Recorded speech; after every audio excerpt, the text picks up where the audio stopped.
les traigo 3 chismes de historia del arte paranormales. Ustedes saben, yo me voy a tomar el atrevimiento de decir lo que estoy a punto de decir porque me lo merezco en este video. Ustedes saben que yo les traigo contenido de calidad. Estas 3 historias que les voy a contar son especialmente para los hispanohablantes porque son historias bastante cercanas y ponen los pelos un poco de punta porque son historias que se pueden justificar de alguna manera. Creer o reventar, hija. Yo de verdad que siempre trato de buscarle la vuelta y decir, no, pero buscarle la explicación. No tengo para estas, no tengo. Y la primera historia que te voy a contar es particularmente interesante porque es un chisme que yo ya hice y subí en Instagram y el 80% de los comentarios de gente hispanohablante, tanto gente de Latinoamérica, Centroamérica, España, me han dicho, yo esta pintura la tengo, yo esta pintura la vi en la casa de mi abuela, en la casa de mi tía, pero fue tanta la gente que me dijo, sí, que yo dije, me dio como la verdad que por primera vez en todos los chismes que he contado dije, puta que hago, borro este video porque me dio una cosa de escuchar tantas afirmaciones y tantas historias que me han contado ustedes. Entonces yo hoy hago este video de YouTube ya sabiendo que ya lo hice en Instagram y ya sabiendo la repercusión y las historias, lo cual para mí a la hora de contarlo le agrega un poquito más de peso, ¿no? Así que quédense porque estas historias de arte paranormal no tienen desperdicio. Yo soy Eunice Balbi, soy pintora y estas son mis redes donde me pueden seguir para ver más chismes de historia del arte y para ver también mis obras. Arrancamos pues con la historia de los niños que lloran. Horrible forma de empezar. En 1911 nace el artista italiano Giovanni Bragolini. Acuérdate de ese nombre, María Sorolla. Giovanni Bragolini, a él le gustaba mucho pintar, pero él nunca le fue bien vendiendo, nunca le fue bien con su arte. Hasta que Giovanni va a la guerra, la Segunda Guerra Mundial, y vuelve veterano con muchas secuelas y vuelve y empieza a pintar estos niños llorando. ¿Y qué representan estos niños llorando? Bueno, todas las secuelas post-guerra, ¿no? O sea, él seguía hablando de algo que ya tenía mucho peso y tenía mucho peso para sí. Y empieza a hacer estas pinturas de estos niñitos súper tiernos llorando. Muchas pinturas de muchos niños llorando. Lo cual, si lo pienso argumentativamente, entiendo la secuela, entiendo el porqué, pero hay una insistencia en el niño muy hegemónico llorando que llega a un punto en el que es un poco perturbadora. ¿Y qué sucede? Este tipo, al que nunca le había ido bien vendiendo pinturas, de pronto empieza a vender. Pero empieza a vender de una manera tan masiva que no tiene sentido. O sea, estas pinturas literalmente se empiezan a hacer virales. O sea, virales. Todo el mundo quería tener un niño llorando en su casa. Y vos me dirás, ¿para qué?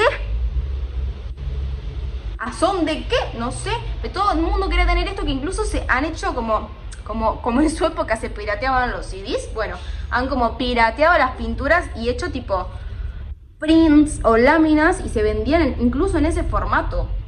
La gente que no podía pagar un original porque todo el mundo quería tener una pintura de un niño llorando en su cocina. ¿Y qué sucede? Bueno, a raíz de estas pinturas empieza a haber una serie de eventos muy desafortunados. Y acá, más que una cuestión paranormal de que el fantasma y no, era una cuestión más de trae mala suerte esto, pero mala suerte a otro level, o sea, de pronto la gente que había adquirido estas pinturas empiezan a notar que hay un patrón en estas casas donde de pronto llega la pintura y hay plagas, gusanos solo en la pintura, las casas que se incendian, hay muchas casas que se han incendiado misteriosamente tras haber comprado esta pintura y con una relación con el fuego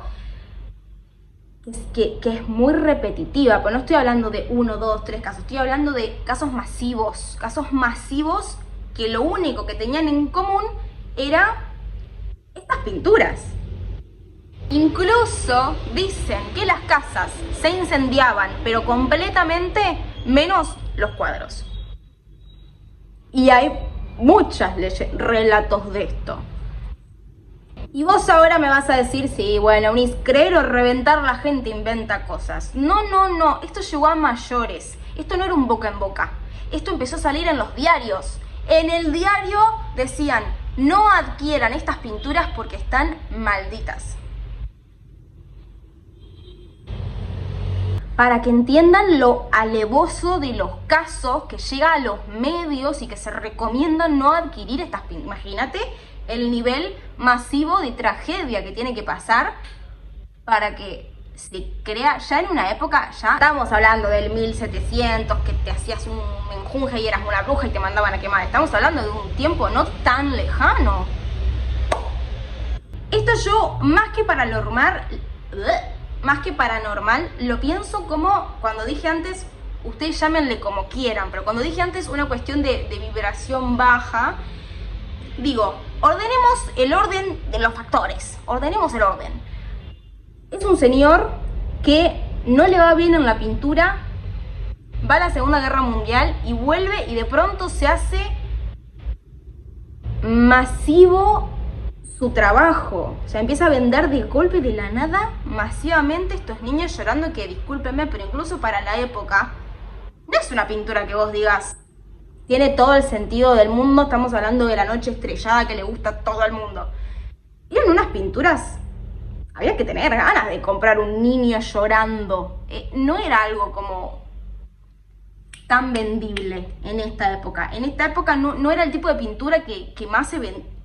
Y hoy tampoco creo, pero no era el tipo de pintura que voy a decir, claro, tiene sentido, compraban esto porque era re cute. ¡No!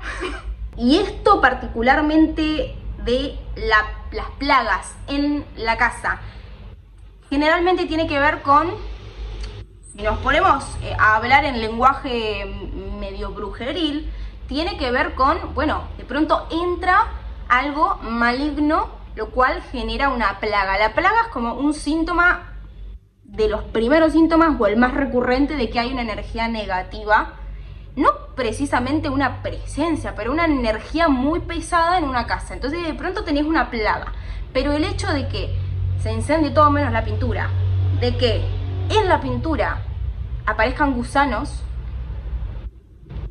es evidente que la pintura puntualmente tenía una carga. Es muy típico esto. Digo, lo hemos visto en, parece chiste, en el retrato de Dorian Gray, que obviamente es una obra de ficción, pero que se pudra solamente ese objeto tiene que ver con que ese objeto está muy cargado.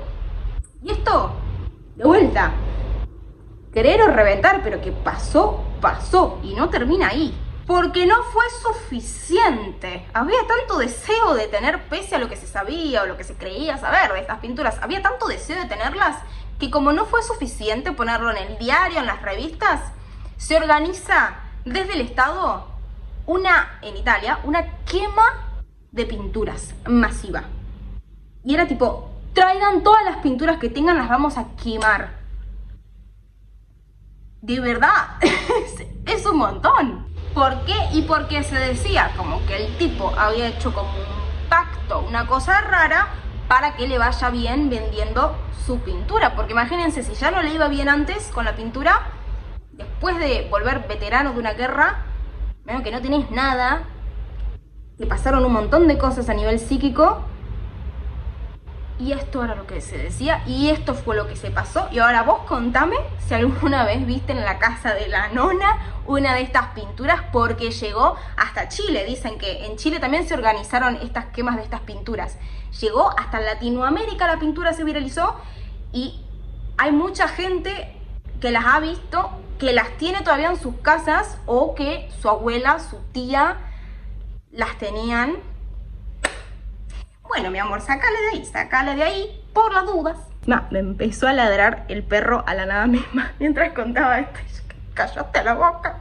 La segunda historia es mucho más fácil de comprobar, no voy a decir verídica, pero mucho más fácil de comprobar, muy perturbadora también, quizás un poco más, pero porque es muy real, y lo digo como artista, habiéndola observado, yo no encuentro otra explicación, y esta es la historia de la Pascualita. Ya sé que hay mucha gente mexicana que tiene que conocer esta historia, porque la Pascualita reside en México, pero les voy a contar este chisme porque me parece tremendo, tremendo, porque no hay manera de... Yo no encontré manera de desmentirlo. Y mira, ya les digo, yo trato de desmentir, no encontré manera. Con este, no. La Pascualita es un maniquí. Es un maniquí. Bueno, de eso vamos a hablar el día de hoy. Esta historia, yo les digo, saben, al que le gusta el chisme, que va y que investiga, lo investigué para tratar de desmentirlo y no pude, y terminé haciendo un reel, y me acuerdo cuando lo hice para Instagram, piel de gallo mientras lo contaba, porque no había podido, no tengo una explicación para esto. Ubicada en Chihuahua, México, a día de hoy hay una tienda de vestidos de novia, de quinceañeras, lo que fuera, vestidos de fiesta, ¿no? Y en esta tienda hay una vidriera donde hay un maniquí, la Pascualita, ¿no? Este maniquí de esta mujer que le llaman la Pascualita. ¿Qué pasa con la Pascualita? Empezaron a abundar las leyendas, los chismes de que la gente pasaba y esta maniquí, que es una maniquí muy extraña, ya de por sí es muy extraña, es muy realista, pero es rara también. Empezaron a abundar las historias, los mitos de que te miraba, de que esto, que lo otro, lo que sea. Lo único que sabemos acá con certeza es que un poco de miedo da. Un poco de miedo da porque no es una maniquí normal. Entonces, hablemos un poco de maniquís o de muñecos de cera en esta época. Porque hay cosas que quizás nos parecen un poco perturbadoras hoy, pero que en ese momento sí tenían estos maniquís o estas figuras de cera, lo que fuera. Una de esas cosas es que el pelo es real, pero en esta época era muy normal que tuvieran pelo real las muñecas, los maniquí, todo. Pero genuinamente lo primero que yo vi que me llamó la atención de este maniquí, como para decir qué raro es este maniquí, desconfío de este maniquí, fue la nariz. Que yo lo busqué por todos lados, a ver si alguien hablaba de la nariz de la Pascualita, y no encontré en su momento, no sé si ahora, pero nadie hablaba de la nariz de la Pascualita. Gente, cuando un maniquí, cuando un muñeco de cera, lo que sea, se saca de un molde, digo, la cara real de un humano, si la divido a la mitad, no somos no somos iguales de un lado que del otro. No es humano serlo. Siempre hay un ojito más grande que el otro, una naricita. Yo tengo la nariz medio ahí. Es normal, así somos los humanos. Pero cuando vos sacas un molde, esto no sucede. La nariz de la Pascualita no es hegemónica. Si vos la partís una mitad para allá, una mitad para acá, es distinta. Es muy realista porque justamente no es una nariz perfectita sacada de un molde. Es una nariz como hecha para que sea tan realista la nariz esa. Que no es sacada de un molde, chicos, no es sacada de un molde. Incluso si hubiera habido una persona manufacturando, que no tiene ningún sentido, haciendo a mano esa nariz, ¿por qué? Digo, tratás de hacerlo lo más hegemónica posible.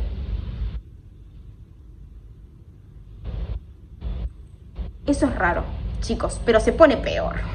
Otra cosa muy extraña de la Pascualita es que los ojos tienen venitas. Es que es un nivel de hiperrealismo que no tiene sentido, porque estamos hablando de un maniquí para un escaparate. No tiene sentido cuando lo que más se busca, y sobre todo en esa época, pero ni siquiera en esta se va a buscar hacer algo que no sea hegemónico para una vidriera de ropa, es que sea súper hegemónico. ¿Por qué le agregarías el detalle de las venitas? Y acá es donde, obviamente, yo no te voy a decir son ojos reales, porque incluso si hubiera alguien adentro embalsamadito, los ojos no se te quedan. No hay un proceso químico para que eso persevere en el tiempo, digamos. Entonces no pueden ser reales, pero tampoco es normal que se los haga tan realistas, chicos. Miren esto. Bueno, entonces, y esto yo lo anudo a toda la gente que dice que la Pascualita que los mira y que qué sé yo. No sé qué deciros. Me gustaría darles la explicación científica artística, pero es que no la tengo y la busqué y no la hay. Otra cosa rara que se ve clarísimo en esta foto del ojo es la ceja. La ceja está pintada, claro, pero hay brotecitos de pelo, si se fijan. Hay unos pelitos creciendo, hay unos pelitos que no han sido terminados de depilar del todo. Lo cual, claro, yo digo, a ver, estamos hablando de un maniquí de esa época, que era lo normal que las cejas sean pintadas, obviamente. ¿Querés hacerlo un poquito más realista? Le podés poner, buscando todas las chances, ¿no? Para hacérselas redondas. Ponerles pelitos, onda como los señores que se agregan filas de pelo. Ponerle los pelitos es muy raro tomarse ese tiempo de ponerle pelitos, pero es aún más raro depilarlos y depilarlos mal. Chicos, hay un nacimiento de pelito de ceja ahí. Y arriba se las pintó. Es como que están mal depiladas. Es raro, chicos, es que es raro. O no me van a decir que no es raro, es rarísimo. Pero hasta acá, todo si queremos, es raro, pero se lo podemos deber a que fue hecha súper a mano, con mucho detalle. Es un muñeco de cera y se la quiso hacer hiperrealista. Está bien, te lo compro. Hasta el siguiente dato que te voy a dar, y acá sí. Explícame esto, María Sorolla. Te leo en comentarios y explícamelo. Lo más raro de este maniquí no es tanto su cara, sino sus manos. Sus manos tienen huellas dactilares. Tienen cada uno de los circulitos de las venitas de las rayitas de una mano. Ni el muñeco de cera más hiperrealista tiene eso. Y vos me vas a decir que una muñeca de esa época, una maniquí encima, ni siquiera que era un muñeco de cera de un famoso, ni siquiera una maniquí de un escaparate de una tienda que tampoco es que era la Chanel, le van a poner tanto detalle a ese maniquí que le van a hacer huellitas dactilares. Cada uno de los pliegues, cada una de las arruguitas. Con todísimo respeto, esas manos son reales. Y si no, explícamelo, porque no, te juro que no. Bueno, acá les cuento la historia que podría cerrar un poco con el misterio de la Pascualita. Y es que unos años antes, la hija de la dueña de esta tienda se iba a casar. Esto que estoy contando es totalmente verídico, lo pueden buscar, no estoy inventando, no es un boca en boca, no, esto es una historia real. La cuestión es que la hija de la dueña de esta tienda de ropa, esta tienda de vestidos de novia, de 15, de fiesta justamente, fallece, no recuerdo si en su noche de bodas o antes de casarse, pero cercana a su momento nupcial, fallece. Esto es un dato. Y ahora yo te voy a mostrar. Yo te voy a mostrar a la Pascualita y a la hija de la dueña del local.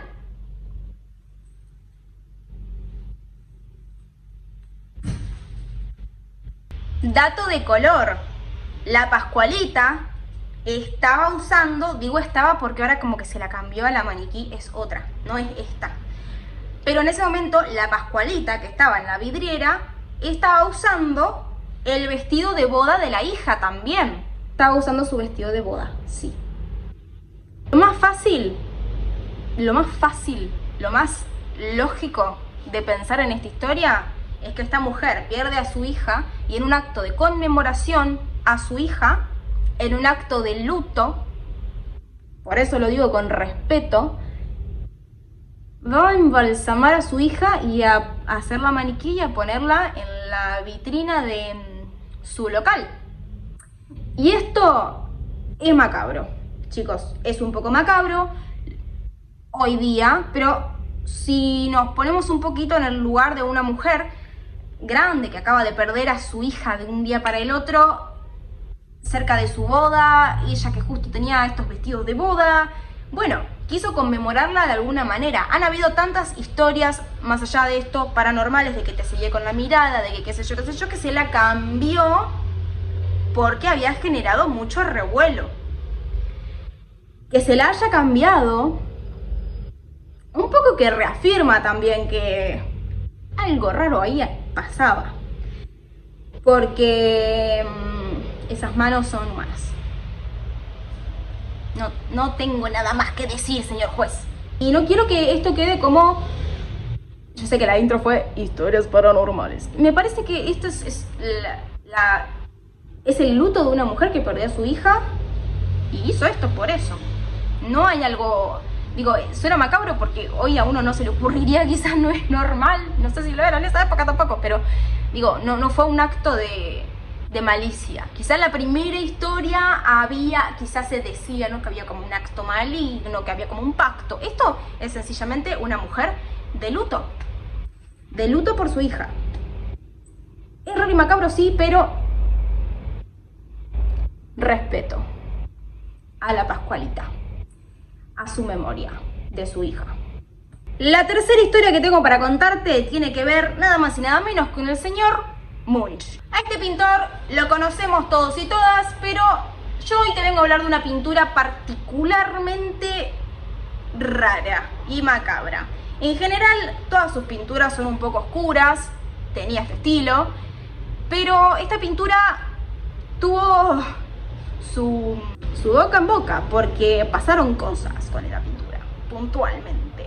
La pintura en cuestión es esta, se titula La Madre Muerta. Ya arrancamos fenomenal. Pero antes vamos a ponernos un poco en eje. Munch es reconocido como uno de los padres del expresionismo, con este factor naturalista, que es esto que va a empezar a suceder cuando empiezan a romper con lo que es las bellas artes y empiezan a hablar de cosas de la vida cotidiana, que nos va a mostrar hechos palpables de sentimientos, ¿no? Y de sentimientos personales, donde vos ves esto y decís, lo siento, lo entiendo.